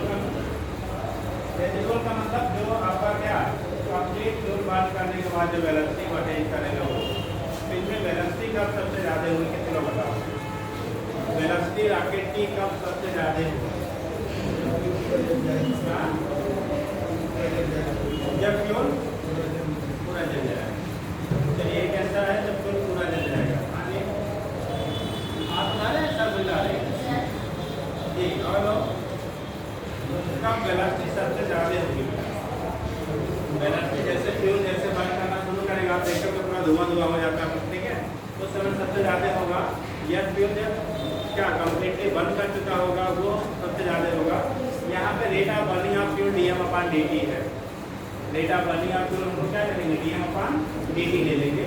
मान लो यहाँ पे इनिशियल मास m0 है, m0 है बेटा, initial mass of rocket with fuel, rocket with क्या फ्यूल के साथ इनिशियल मास है, ठीक। यह है mass of rocket, mass of rocket at instant T, instant का टाइम टी पे आपका रॉकेट का मास है, इसी टाइम टी पे, ठीक। और एमआर है, एमआर मतलब residual mass of rocket. Residual mass बोले कि बेटा जब केवल उसका कंटेनर बचता है, बाकी फ्यूल सारा जल चुका है, उस समय उसका मास होता है, ठीक। जो है velocity of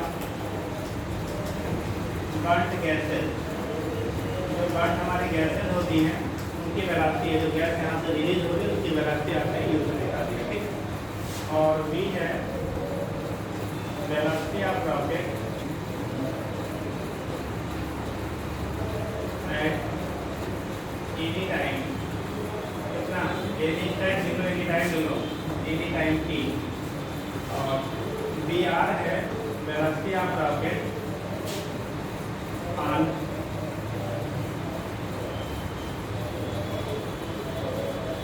velocity of rocket at complete combustion of fuel, combustion of fuel, यानी फ्यूल बेटा जब पूरा बंद कर जाएगा तो उस समय जो वेलोसिटी है वो आपका क्या है? VR से रेजिडुअल वेलोसिटी कहते हैं। तो पहला क्वेश्चन था कि वेलोसिटी रॉकेट की मैक्सिमम कब होगी? तो रॉकेट की बेटा वेलोसिटी जो मैक्सिमम होगी जब कंप्लीट फ्यूल क्या कर जाएगा? बर्न हो जाएगा। जिस इंस्टेंट पे कंप्लीट फ्यूल बर्न होगा उस समय जो रॉकेट की वेलोसिटी होगी वो मैक्सिमम आपको मिलेगी। उस समय रॉकेट की वेलोसिटी क्या होती है? मैक्सिमम होती है जब आपका फ्यूल कंप्लीटली क्या कर रहा होगा? बर्न कर रहा होगा, ठीक। दूसरी चीज़ें होती हैं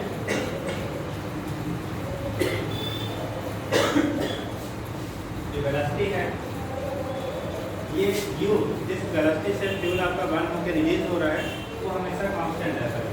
इसकी वेलोसिटी जो वेलोसिटी है यानी वेलोसिटी ऑफ क्या लिखा है? वेलोसिटी ऑफ बर्न गैसेस या इजेक्टेड गैसेस, जो भी आप टर्म यूज कर लीजिए, ठीक। और तीसरी कंडीशन में जो फ्यूल बर्न कर रहा है किस रेट से होता है? हम dm/dt ले लेते हैं। dm/dt रेट ऑफ, इसी को rate of burning of fuel या rate of combustion of fuel कह देते हैं। Rate of burning of fuel यानी कि फ्यूल किस दर से आपका बर्न कर रहा है, किस रेट से आपका फ्यूल क्या होगा? बर्न करेगा, कितना मास उसका पर सेकेंड क्या करेगा? बर्न करेगा, वो कहलाता है। तो ये तो बेसिक कंडीशन आपका हो गया किसके लिए? रॉकेट को पर्सन के लिए। अब हमें इतनी चीज़ें यहाँ से पूछी जाती है। एक तो कह रहा था बेटा कि किसी स्टैंड पे उसकी वेलोसिटी क्या होगी, दूसरा किसी टाइम में किसी स्टैंड पे ठीक है उसका एक्सीलरेशन क्या होगा, क्योंकि आपका फोर्स लगेगा ना, जब ये फ्यूल नीचे बढ़ करके गैस रिलीज होगा तो उसका कितना आपका प्लस फोर्स आपका काम करेगा।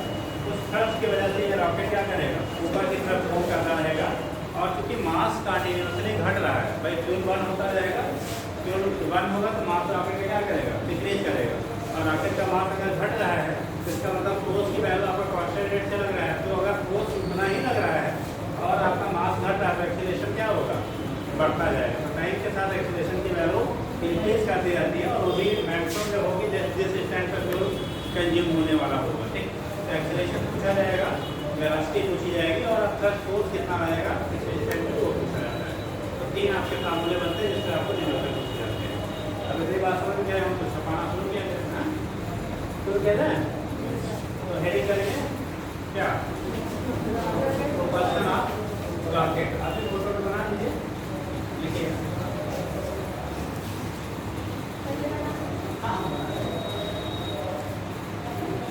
आपको बहुत बढ़िया वाला बनाना आता है, वो बढ़िया वाला बनाइएगा।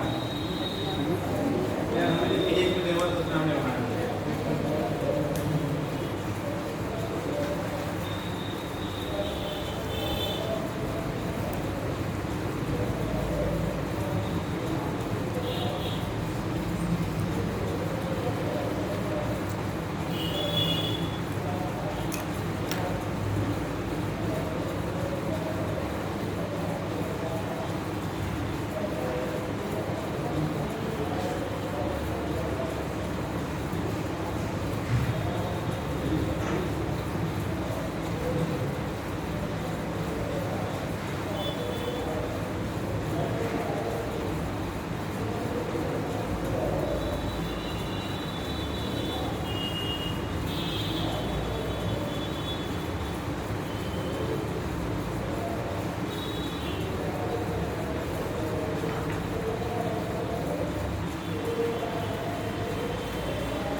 जाने की कैसे क्या क्या है बेटा?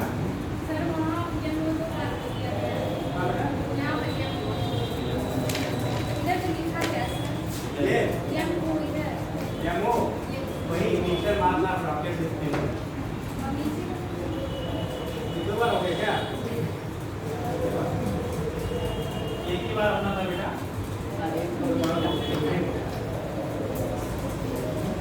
एक ही बार, दो बार नहीं।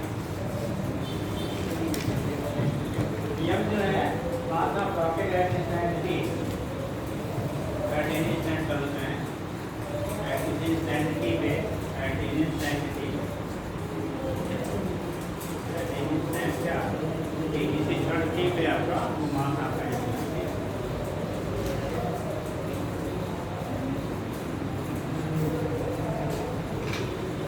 जल्दी से लिखिएगा।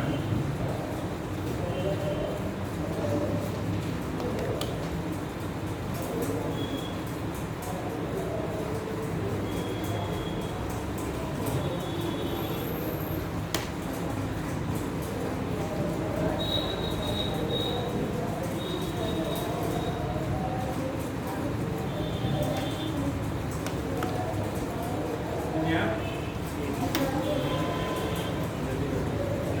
कम रहता है।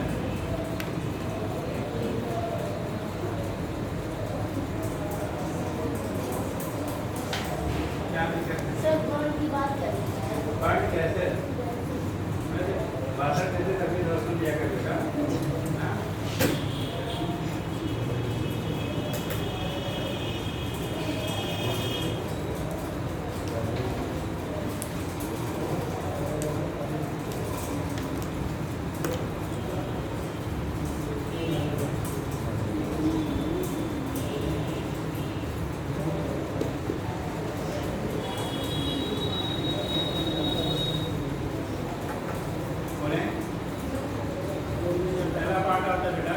फर्स्ट डेवलप होगा रॉकेट, इनफैक्ट मतलब ऊपर की तरफ लगने वाला बल्ब, इसको हम लोग करेंगे ना, जब बंद करना शुरू करेगा उससे कि ऊपर की तरफ फर्स्ट डेवलप होगा, ठीक है। यक्ति का लो या फर्स्ट जो आपका होगा जो ऊपर की तरफ से ले जाने का काम करेगा, ठीक है। तो हम लोग क्या कहते हैं फर्स्ट, जब फर्स्ट यहाँ पे डेवलप होगा ना, रॉकेट में जब फर्स्ट आपका डेवलप हो रहा है तो उसकी जो वैल्यू आपकी होगी, क्योंकि जो वैल्यू होगी वो कैसे फाइंड आउट करेंगे। पहला पार्ट होगा first on the rocket, first on rocket, rocket में जब फर्स्ट आपका डेवलप हो रहा है इसलिए फर्स्ट की जो वैल्यू आपकी होगी minus U into D M अपान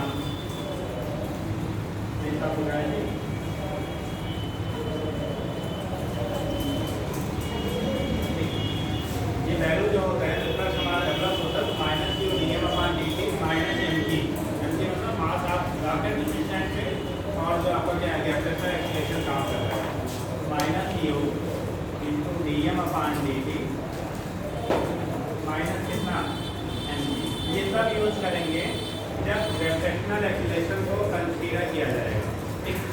अगर यहीं पे ले लेते हैं, ये जो है बेटा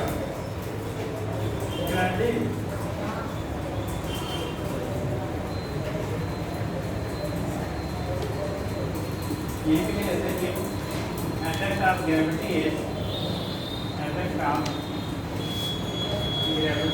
नेग्लेक्टेड।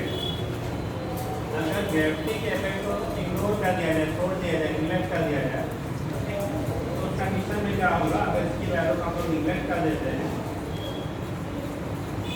अगर इसको निगलेक्ट कर दिया जाता है तो उस कंडीशन में जब फर्स्ट की जो वैल्यू आपकी होगी बेटा minus U D M upon D T के बराबर।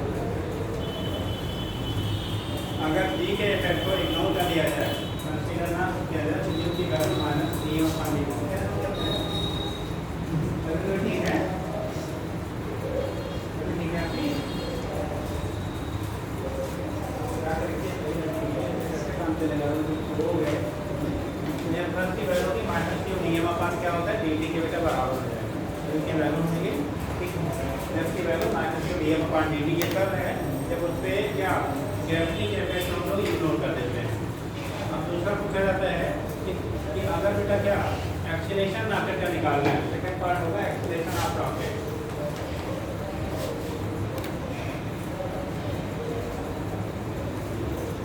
एक्सीलरेशन ऑफ रॉकेट, अगर रॉकेट के एक्सीलरेशन की बात हम लोग करेंगे, एक्सीलरेशन जो रॉकेट का होगा वो कितना होगा, एक्सीलरेशन ऑफ रॉकेट।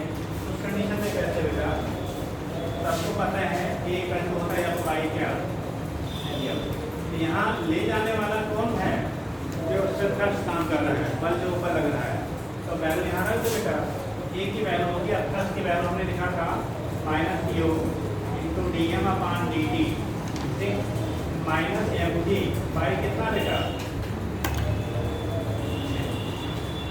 अब यहाँ से क्या कंडीशन बना है हमारा, यह यहाँ वाला फैक्टर कटेगा बट यहाँ वाला तो बचा रह जाएगा, यही लिख सकते हैं ए कर दो minus U by M into D M upon D T minus G. एक रिलेशन ये हुआ। यहाँ भी हम लोग बोलेंगे कि अगर जी को क्या कर दिया जाए, इग्नोर कर दिया जाए, effect of gravity is neglected, effect of gravity is neglected. अगर इसकी इफेक्ट को बेटा आप निगलेक्ट कर देंगे, ठीक, तो उस कंडीशन में आपका आ जाएगा एक्सीलरेशन की value minus U by M into D M upon, उस केस में जो एक्सीलरेशन मिलेगा ये की वैल्यू होगी minus U by M into D M upon D T. जब इफेक्ट ऑफ ग्रेविटी को आप क्या कर देते हैं, इग्नोर कर देते हैं, तब की कंडीशन आता है, ठीक। जल्दी करिए, माइनस साइन हमेशा वही शो कर रहा है क्या इसका, ठीक, कि आपको जो वैल्यू हो गया, अगर यहाँ पे एक्सीलरेशन में हम लोग इग्नोर भी कर सकते हैं कि बॉडी ऊपर की तरफ जाएगी, ठीक है, तो फ्यूल जिधर की तरफ आ रहा है तो उसके अपोजिट जा रहा है, ठीक, यानी कि फ्यूल जिधर की तरफ बर्न हो रहा है उसके अपोजिट की डायरेक्शन में क्या होगा, आपका एक्सीलरेशन काम करेगा, ठीक है। अगर आप साइन इग्नोर करना चाहेंगे वहाँ से आप ट्रिग्नोमेट्री कर सकते हैं। ठीक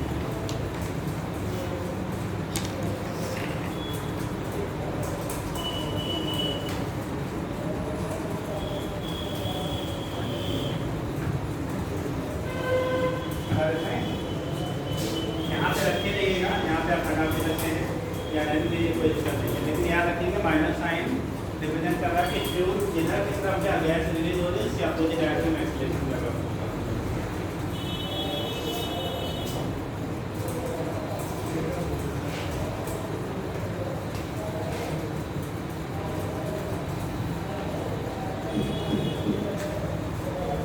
नेक्स्ट हो गया ना?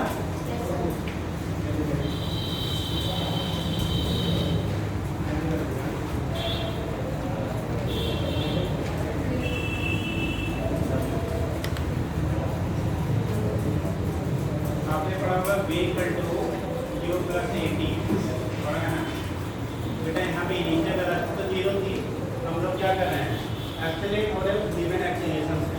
तो अगर यहाँ पे हम लोग डिटरमाइन कर दें किसी इंस्टेंट पे इंस्टेंटेनियस वेलोसिटी जो आपकी होगी तो v की वैल्यू हो जाता है u log e base m not upon m minus g into T.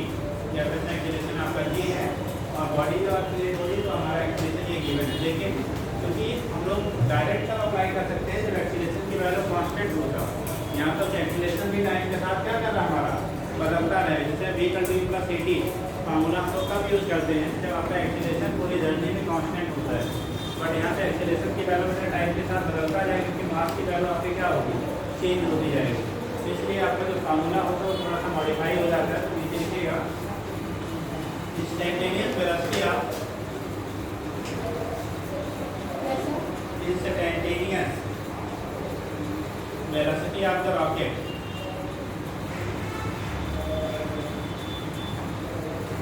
instantaneous velocity of rocket तीसरा पार्ट हो गया instantaneous velocity of rocket। Rocket की इंस्टेंटेनियस जो वेलोसिटी होगी किसी इंस्टेंट पे v की वैल्यू जो होती है जो फर्स्ट यानी कि गैसेस रिलीज हो रही हैं सारी चीज़ें उसकी वेलोसिटी पे डिपेंड करेंगी। यानी गैस जितनी ज़्यादा वेलोसिटी से रिलीज होगी उतना ज़्यादा उसका एफर्ट लगेगा, उतना ही ज़्यादा उसका एक्सीलरेशन होगा, उतना ही ज़्यादा क्या होगा उसकी वेलोसिटी होगी। तो यहाँ पे जब हम लोग निकालते v equal to u minus क्या log base e into m not upon m minus dt होता है। ठीक, तो v equal to u log base e m not upon m minus d into T. ठीक, अब यही अगर 2.303 के टर्म मिलेंगे आपने पढ़ा होगा जब log e को log 10 के बेस में कन्वर्ट करते हैं क्योंकि न्यूमेरिकली हम लोग न्यूमेरिकल साफ करने के लिए क्या बेस 10 लिया जाता है। ठीक, तो बेस 10 में कन्वर्ट करते तो क्या कर दिया जाता भैया कितने लोगों को याद है log e को log 10 में कन्वर्ट करने के लिए log e को log बेस 10 में कन्वर्ट करने के लिए क्या करना पड़ता है दोनों 2.303 से मल्टीप्लाई कर देते हैं। मैथ वालों साहब लोग बहुत मारेंगे। ठीक, यहाँ तो लाभ हटा दिया गया कि है हाँ आप लोग को मैथ में लाभ हट गया जो लाभ पढ़े थे। अच्छा आप लोग पढ़े थे भी बोलते थे लाभ हटा दिया गया नहीं सर वैसे पढ़ा गया समझे से पढ़ा दिया हुआ था। बहुत सारी चीज़ें क्या आजकल सिलेबस ऐसा पैर काट के उसके बाद दौड़ाया जाता है वही कहानी है। तो यहाँ पे क्या करेंगे इसको लाभ बेस 10 में कन्वर्ट करेंगे तो 2.303 से मल्टीप्लाई कर देंगे वैल्यू हो जाएगा बेटा 2.303 यू लाभ। अब बेस 10 में कन्वर्ट हो जाएगा क्योंकि न्यूमेरिकल साफ करेंगे हम लोग बेस 10 का यूज़ करते हैं। ठीक, यू लाभ कितना base 10 m not upon m minus कितना ये वेलोसिटी आपका हो गया। अगर हमें क्या फाइंड आउट करना है यहाँ पे भी अगर effect of gravity is neglected तो क्या सिस्टम क्या होगी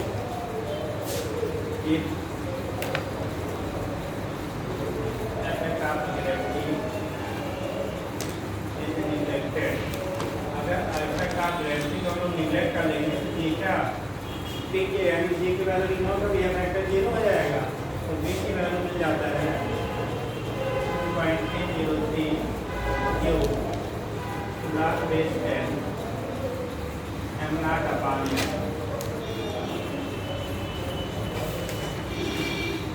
ये किसी टाइम पे आपको जो वेलोसिटी आपका होगा उसकी वैल्यू यहाँ से निकालेंगे। और लास्ट में हम लोग लिखते बेटा अगर बर्न आउट स्पीड बता देना बेटा क्या कहेंगे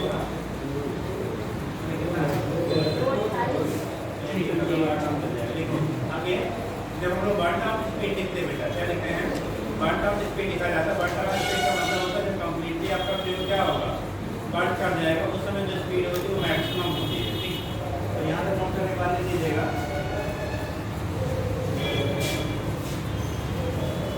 burn out speed burn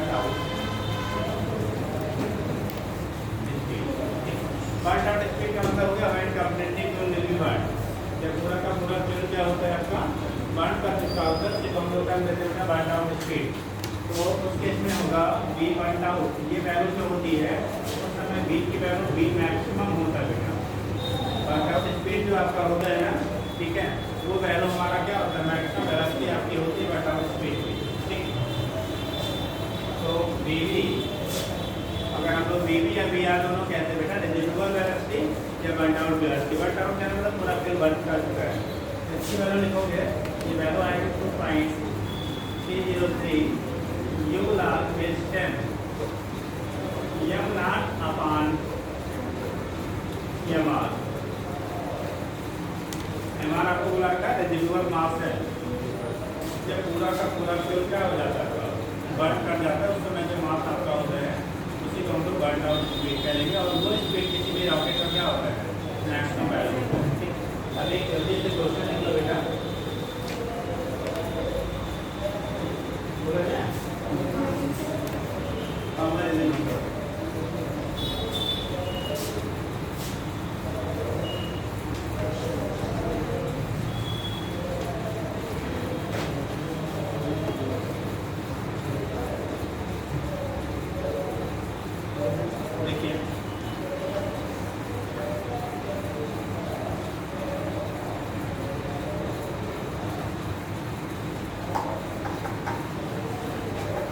rocket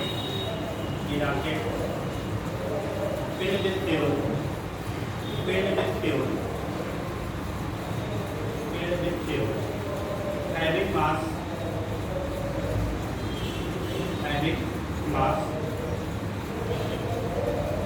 5000 kg 5000 kg ठीक है। if rate of burning of fuel is if rate of burning of fuel is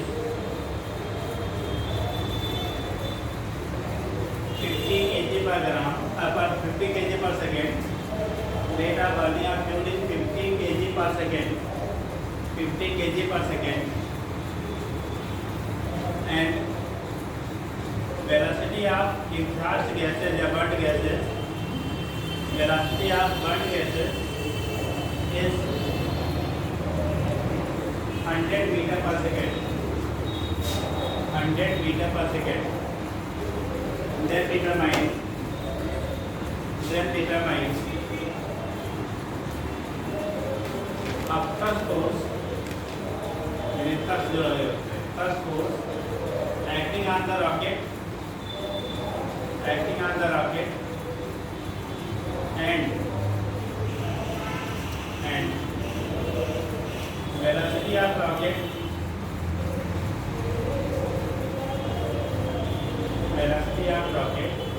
at an instant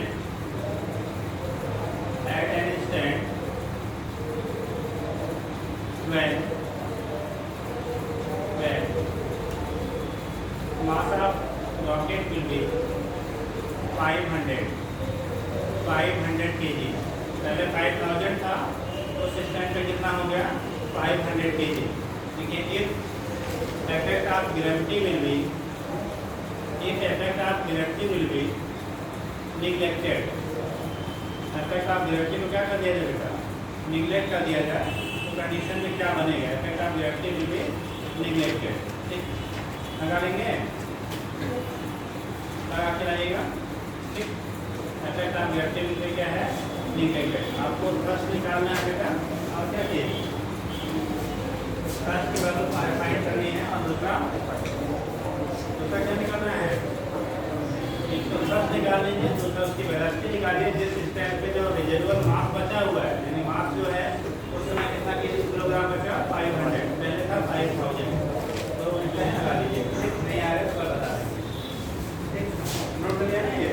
yes sir.